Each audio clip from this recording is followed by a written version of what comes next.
speaker is going to be Scott Stevens from the Newberry Library.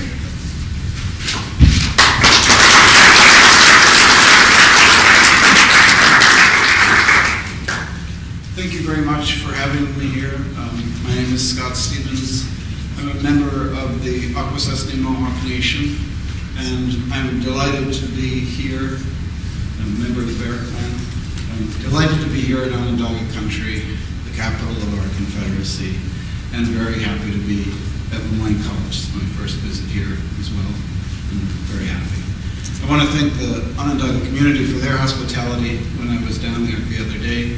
And today I want to talk about not the documentary and historical record that Professor Parmenter has just so excellently spoken about, but in a way, the legacy of this and the importance of this to us today, beyond a distracting historical argument which persists in taking away our focus on what is key in this document, this tradition of speaking about the two-row agreement or Gaswenta.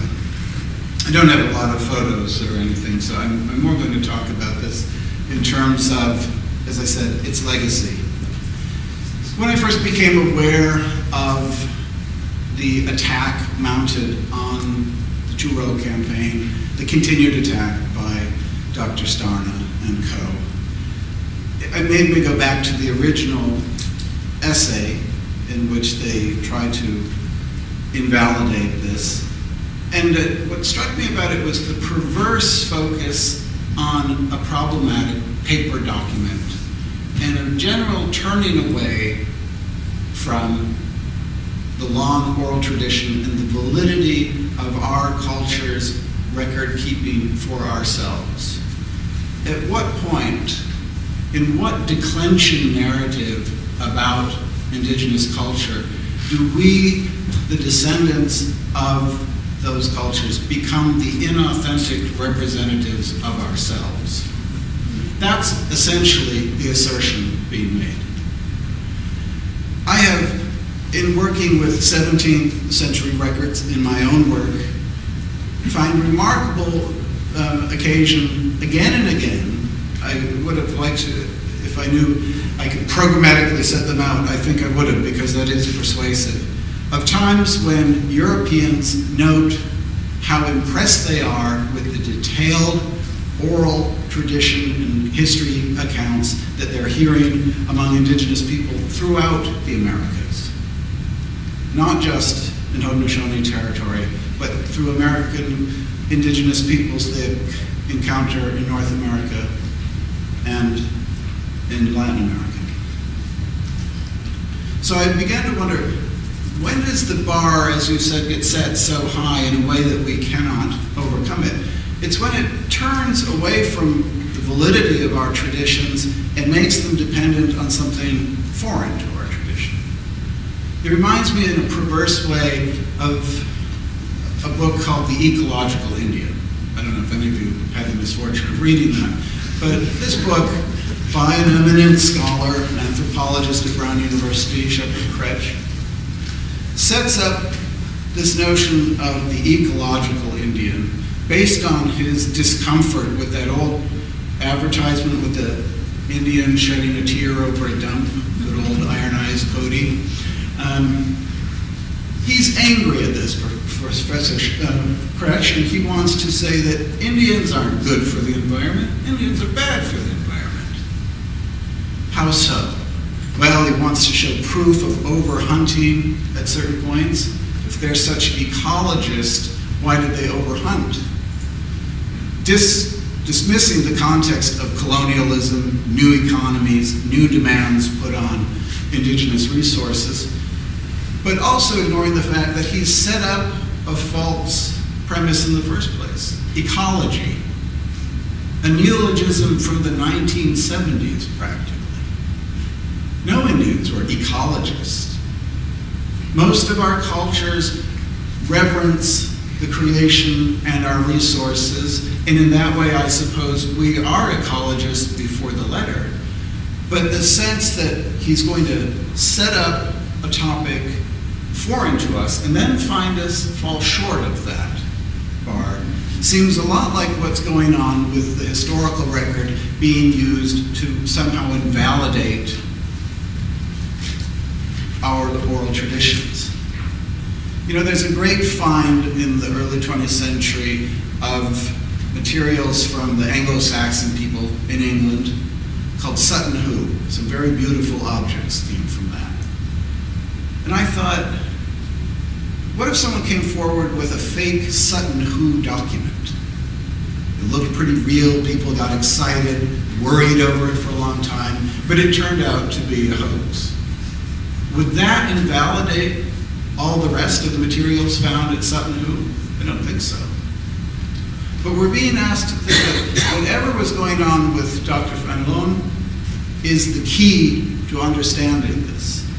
And I'm very glad that Dr. Parmenter has reminded us that this isn't a one-off from the 1960s, but you have all this documentary evidence going back as far as the written record will carry us, and back further in the spoken record.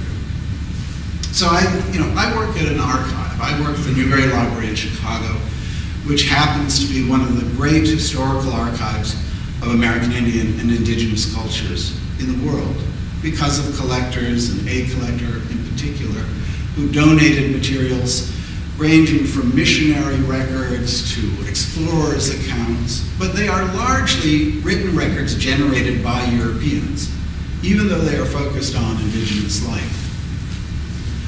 And what is remarkable about those records is how pliable they are. As Professor Parmenter pointed out, there are many times when those records, written records, do make mention of policies and traditions and assertions by the Haudenosaunee that seem remarkably to substantiate what we've been saying all along. But it also seems curiously naive to me to assume that written records never lie. When Starna kind of grotesquely evokes the Hitler diaries, because, when in trouble, call on the Nazis. I think, well, let's think about that for a minute. Do any of us think for a moment, had Germany won that conflict, that the written record would represent the truth? I do not think so. And I don't think we need anyone as nefarious or evil as that regime in the past to say that it's biased. The written record is sometimes biased through ignorance, sometimes through general maliciousness, sometimes through duplicity, but it is biased. And so to say, that's the only way you're going to prove to me that this is true is if the colonizers validate you. I'm not looking for that validation. I know that Haudenosaunee history has again and again proven itself to be keenly aware of our roots and keenly defensive of our sovereignty. And so one of the things I wanted to talk about is this notion of a legacy. How does this mean anything to us today? Well, in terms of sovereignty, it has meant something throughout to try to keep, if this is two boats in the water, to keep our boat in the water continually and not be flooded out, not be pushed aside. That in itself is a remarkable thing, but also to be involved in keeping that message alive for other Indigenous people, not just for ourselves. So that I've been very interested in early French accounts of the Haudenosaunee as a block to civilization, as in the way of civilization here, read Christianization. And they talk about us as being interventionist, resistant, meddling in other Indian affairs.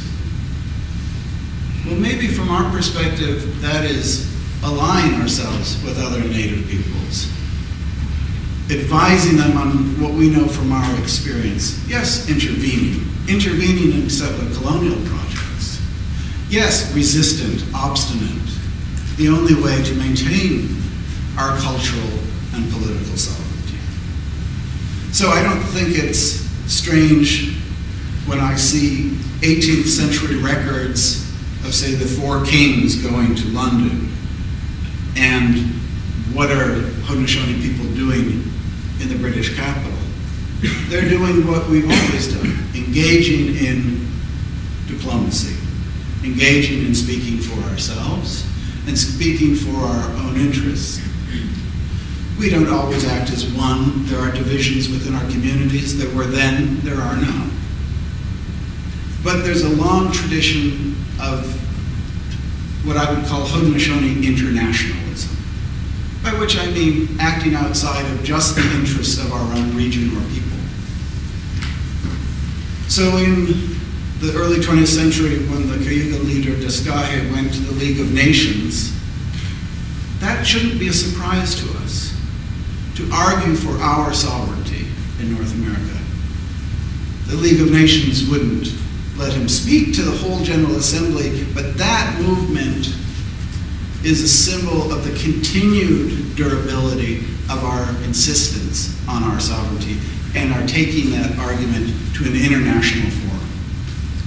When Haudenosaunee leaders in the 1970s went to the United Nations and addressed the General Assembly, that is not a surprise. When a committee of Haudenosaunee peacekeepers was asked to arbitrate in the Mosquito Indian Sandinista conflict in Nicaragua, in neutral ground in Bogota, Colombia, yes, we are far from Uruguay. We are far from home. But we had established a relationship of speaking for Native people, Native solidarity, Indigenous sovereignty, that is as old or older than this movement.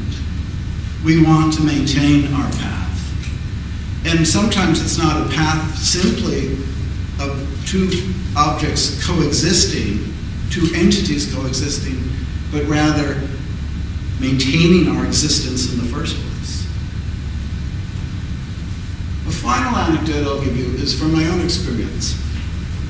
Last fall, I was invited by the National Endowment for the Humanities in Washington to be part of a delegation that was invited to the People's Republic of China.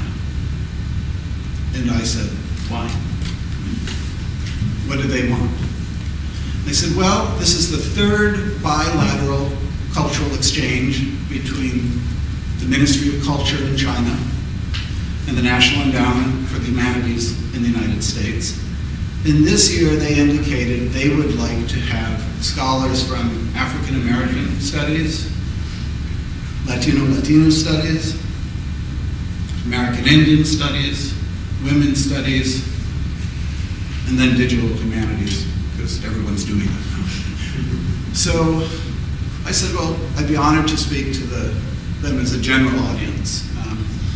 It was to be held in Beijing and Nanjing, and we went. And they told me before, they said, you know, they'll ask for your talk in advance because they want to know what you're going to say. And I said, well, I can already see one red flag word for them, and that's going to be sovereignty. I'm talking about American Indian studies or Indigenous studies, but that is a focal point of it now. It is a focal point of it. And if they don't want me to mention that word, then I guess I'm not the guy to go. Well, they accepted my paper. They did delay my visa, just to show me they could. Everyone else got theirs early. I went, I gave my paper. People were polite. But one of the things that interested me there was that there were Chinese scholars giving their papers. And we sat in UN fashion with our simultaneous translation in our ear. And I kept, to my surprise and horror, I must say, hearing the name Samuel Huntington, author of The Clash of Cultures, come up again and again. Now, this is an infamous book written in 1993, often seen as providing, if one say, the intellectual armature for policy in early 2000. But they kept talking about, it's very sad that Americans see this cultural clash as inevitable between our nations. It's very sad that this is the way you think. And I kept thinking, who are they talking? Is Dick Cheney in the room? But no, they really believed, and I asked someone, was this recently translated? Because a lot of people are not talking about this. And they said, well, it was translated in 2000 into Chinese, but then came 9/11 and 2 long wars against Islamic culture, it seemed, to the Chinese, and so maybe this was US policy. And I thought, I have to respond to this because I find it very disturbing. And I said, I cannot possibly speak to your concerns about Samuel Huntington's work and its apparent, what you think of as its dominance in American political thinking, but I said, I can't speak as an American for all American, but I can speak as a Haudenosaunee person from a different tradition to talk about a possible different way forward. And I explained the Gaswenta. I talked about not simple toleration, but coexistence and a recognition of each other's sovereign rights, right to be, right to share the same resources, and not to intervene with one another. Well, this, what can I say, brightened the mood. They took it very well. They were moved by it. And over the next 2 days, it came up in 3 different Chinese scholars' talks. Suddenly, they're talking about the Gaswenta. Our friend from America told us about, and then they would explain. And in the last closing remarks, Secretary or Chairman Jim Leach of the NEH, he also mentioned the Gaswenta. And one of the scholars, American scholars with me, jokingly said, you Mohawks had to get the last word, right? You just had to get in there and take over this conference in China. I said, you know, quality is acknowledged. This is an enduring and profound document, not a curiosity, not a parlor debate for historians to go back and forth with, but to understand in a globalized world how we can move forward. That river is getting a lot wider and the water a lot more turbulent. But as a master narrative, as a powerful political, national, international metaphor, it endures. It is the proof of itself. In my being so far from Iroquois, so far from home, and talking to a bunch of people who really did seem very pessimistic about the course of history, saw some gleam of hope in this because it offered an alternative, and one that I pointed out had endured for 400 years. Not without problem, but has endured. Thank you for listening.